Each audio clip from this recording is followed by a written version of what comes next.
பலப்படுத்தி நிலைநிறுத்துவேன். 1 பேதுரு 5:10. ஆண்டவர் சொல்றாரு, அவர் உங்களை சீர்படுத்துவார், ஸ்திரப்படுத்துவார், உங்களை பலப்படுத்தி உங்களை நிலைநிறுத்துவேன்னு கர்த்தர் உங்களோடு கூட பேசிக்கொண்டிருக்கிறார். கர்த்தர் நம்மை நிலைநிறுத்துகின்ற தேவன். ஆரம்பத்துல ஆண்டவர் நம்மளை கூப்பிடும்போது நிறைய தடுமாற்றங்கள், நிறைய போராட்டங்கள் இருக்கலாம். ஆண்டவரோட இருக்கிற உறவுல, ஜெப வாழ்க்கையில, வேத வாசிப்புல, கர்த்தரோட இருக்கிற விசுவாசத்துல அநேக போராட்டங்கள், பாவத்தோட நம்மளால ஜெயிக்க முடியாம அநேக போராட்டங்கள் இருக்கலாம். கர்த்தர் உங்ககிட்ட இன்னைக்கு பேசிட்டு இருக்கார். அவர் உங்களை சீர்படுத்துவார். கர்த்தருக்காக எழும்பணும், கர்த்தருக்காக நிற்கணும், கர்த்தருக்காக பிரகாசிக்கணும். எவ்வளவோ இருதயம் ஆண்டவரை நோக்கி கொண்டிருக்கலாம், இருதயம் தவித்து கொண்டிருக்கலாம். ஆனா உங்களுடைய வாழ்க்கையை பார்த்தா அப்படி ஒன்றும் இருக்காது. இருதயத்திலே நீங்க தீர்மானம் செய்வீர்கள், நான் கர்த்தருக்காக நிற்கணும், கர்த்தருக்காக இதை செய்யணும், இப்படி செய்யணும், அப்படி செய்யணும். அந்த ஆசை, அந்த காரியமெல்லாம் உள்ளத்துல இருக்கும். ஆனா அதை வாழ்க்கையில உங்களால பார்க்க முடியாது. ஏதோ ஒரு காரியம் உங்களை பிடித்துக்கொண்டு இழுத்துக்கொண்டே இருக்கும் கீழே. கரெக்டா இவ்வளோ நேரத்துக்கு ஜெபிக்கணும்னு நினைப்பீங்க, அவ்வளோ முடியாது. இவ்வளோ வேதம் வாசிக்கணும், நான் இப்படி கர்த்தருக்கு நிற்கணும், நான் இந்த காரியத்துல நான் விழுந்துடக்கூடாது, இந்த காரியத்துல நான் பரிசுத்தத்துல விழுந்துட்டே இருக்கேன்னு சொல்லிட்டு நிறைய போராட்டங்கள் உங்களோடய நீங்க யுத்தம் செய்து கொண்டிருப்பீங்க. உங்களுடைய ஆவி ஒண்ணு விருப்பப்படும், உங்களுடைய மாம்சம் அதற்கு அப்படியே ஆப்போசிட்டா பண்ணும். தவிப்புல இருப்பீங்க. அந்த குற்ற மனசாட்சி உங்களை ஒவ்வொரு நாளும் பாதித்து கொண்டே இருக்கும். ஆண்டவர் சொல்றாரு, சோர்ந்து போகாது, நான் உன்னை சீர்படுத்தும், நான் உன்னை ஸ்திரப்படுத்தும், நான் உன்னை பலப்படுத்தி நிலைநிறுத்தும். இனி நானே உன்னை நிறுத்தும். என்னுடைய கரத்தை பிடித்துக்கொள். அந்த விருப்பத்தை மாத்திரம் விட்டு விடாதீர்கள். பிரயாசப்பட்டு ஒரு கட்டத்துல சோறு வந்து இதை ஏன் செய்யணும்னு விட்டு மட்டும் போயிடாதீங்க. அதை மட்டும் விட்டு கொடுக்காதீங்க. அதுல கர்த்தர் உறுதியா உங்களோடு பேசி கொண்டிருக்கிறார். நீங்க போராடணும். நல்ல போராட்டத்தை போராடினேன், விசுவாசத்தை காத்து கொண்டேன்னு போராடணும். முடிவு நமக்கு சாதகமாதான், ஜெயம் நமக்கு தான் கர்த்தர் கொடுப்பார். ஆனா நீங்கள் போராடணும்.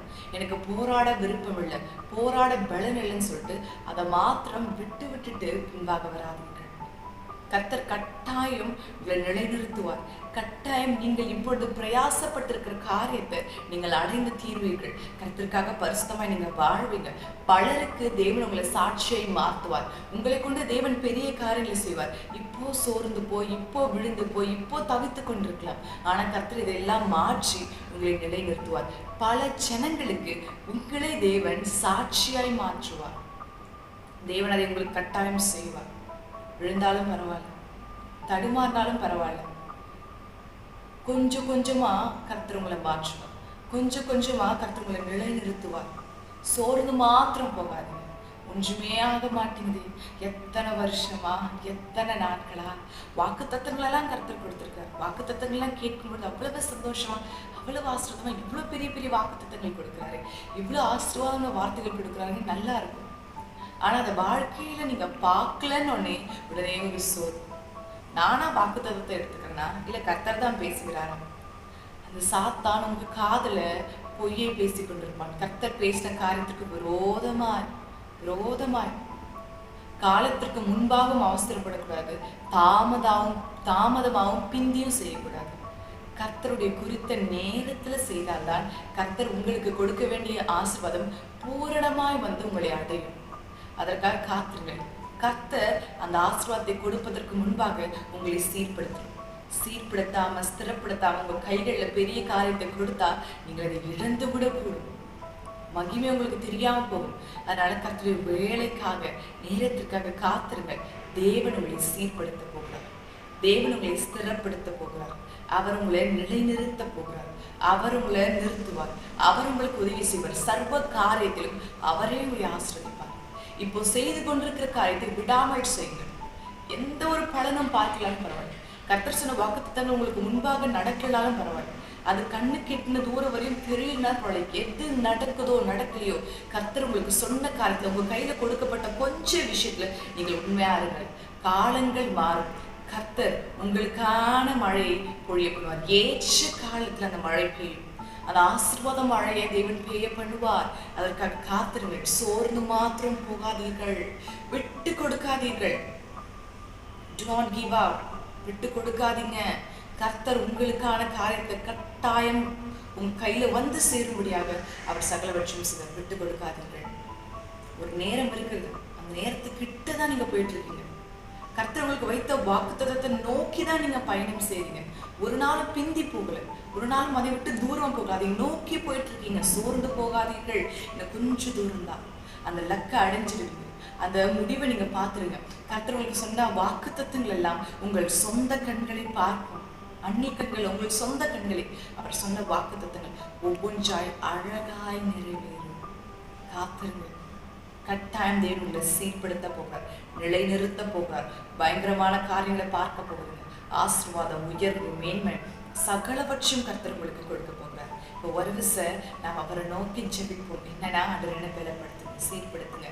எனக்குள்ள அந்த விசுவாசத்தை கொடுங்க ஆண்டவரே, நான் விட்டு கொடுக்க கூடாது. எனக்குள்ள அந்த ஸ்ட்ரென்த்தை கொடுங்க ஆண்டவரே, நான் நிக்கணும்னு சொல்லிட்டு அதற்காக நான் ஒரு விஷயம் ஆண்டவரை நோக்கி ஜெபிப்போம். மகிமையின் ராஜாவே உமக்கு ஸ்தோத்திரம், கிறிஸ்து இயேசுவே உமக்கு ஸ்தோத்திரம், நீதியின் தேவனே உமக்கு ஸ்தோத்திரம், நியாயாதிபதியே உமக்கு நன்றி ஐயா. தகப்பனே, இந்த வாக்கு தத்தங்கள் எங்க வாழ்க்கையை நிறைவேறட்டும் சுவாமி. எங்களை சீர்படுத்துவீராக, ஸ்திரப்படுத்துவீராக. அநேக பிள்ளைகள் நோக்கி கொண்டிருக்கிறார்கள் ஆண்டவரே, அவங்க வாழ்க்கையை நீங்க சீர்படுத்துங்க, அவங்களை ஸ்திரப்படுத்துங்க, அவர்களை பலப்படுத்துங்க, அவர்களை நிலைநிறுத்துங்க ஆண்டவரே. அவர்கள் வாழ்க்கையில சொன்ன காரியத்தை நிறைவேற்றுங்க சுவாமி. அப்பா, அந்த வாக்கு தத்தங்கள் எல்லாம் நிறைவேறட்டும் ஆண்டவரே. அதற்காக அவர்கள் ஓடுகிறார்கள், பிரயாசப்படுகிறார்கள், உழைக்கிறார்கள், ஒரு பலனும் இல்லைன்னு சொல்லிட்டு அவங்க சோர்ந்து போய் காணப்படுகிறார்கள் ஆண்டவரே. அப்பா, அவர்கள் உமக்கென்று வைராக்கியமாக நிற்க நினைக்கிறார்கள், அவர்களால் முடியவில்லை, விழுந்து போகிறாங்க சுவாமி, தடுமாறுறாங்க ஆண்டவரே, பின்வாங்குறாங்க சுவாமி. ஆண்டவரே, அவர்களுக்கு உடைய பலத்தினால் இடை கட்டுவீராக, உடைய பலத்தை கொடுப்பீராக. புது அபிஷேகத்தினால் அவங்களை நிறைத்தழுங்க, புது எண்ணெய் அவர்கள் தலையின் மேல் ஊற்றுங்க சுவாமி. இயேசுவின் நாமத்தினாலே ஒவ்வொருவரையும் சீர்படுத்துவீராக, இயேசுவின் நாமத்தினாலே ஒவ்வொருவரையும் பலப்படுத்துவீராக, இயேசுவின் நாமத்தினாலே புதிய அபிஷேகம் ஊற்றப்படுவதாக, இயேசுவின் நாமத்தினாலே புது எண்ணெய் கொடுக்கப்படுவதாக, இயேசுவின் நாமத்தினாலே புதிய காரியம் கொடுக்கப்படட்டும் சுவாமி. இயேசுவின் நாமத்தினாலே புதிய அபிஷேகத்தால் நிறைத்தருளுங்க ஆண்டவரே. இயேசுவின் நாமத்தினாலே அற்புதங்கள் நடைபெறட்டும், இயேசுவின் நாமத்தினாலே அதிசயங்கள் நடைபெறட்டும், இயேசுவின் நாமத்தினாலே மகிமையான காரியங்கள் நடைபெறட்டும், இயேசுவின் நாமத்தினாலே ஆவியினால் நிறைத்தருளுங்க, இயேசுவின் நாமத்தினாலே அவர்களை சீர்படுத்துவீராக, ஸ்திரப்படுத்துவீராக, நிலைநிறுத்தும், நிலைநிறுத்தும், அபிஷேகத்தினால் நிரப்பும், ஆவியினால் நிரப்பும். சர்வ காரியத்தையும் நீர் செய்ய போறமைக்காக உனக்கு கோடான கோடி ஸ்தோத்திரம் ஐயா. ஐயா, நிறைவேற்றும், நிறைவேற்றும். தரிசனத்தை கொடுத்தவரே, திட்டத்தை கொடுத்தவரே, வாக்கு தத்தங்களை கொடுத்தவரே, நிறைவேற்று. அதை நோக்கி ஓட பலனையும் கொடுப்பீராக.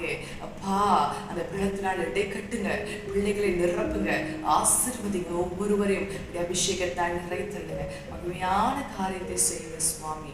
ஐயா, கூட இருங்க, ஆசீர்வதிங்க, பலப்படுத்துங்க, வழி நடத்துங்க ஆண்டவரே. இயேசு கிறிஸ்து நாமத்தாலே ஜெபிக்கிறேன், ஜெபம் கேளும் ஜீவன் நல்ல பிதாவே. ஆமென், ஆமென்.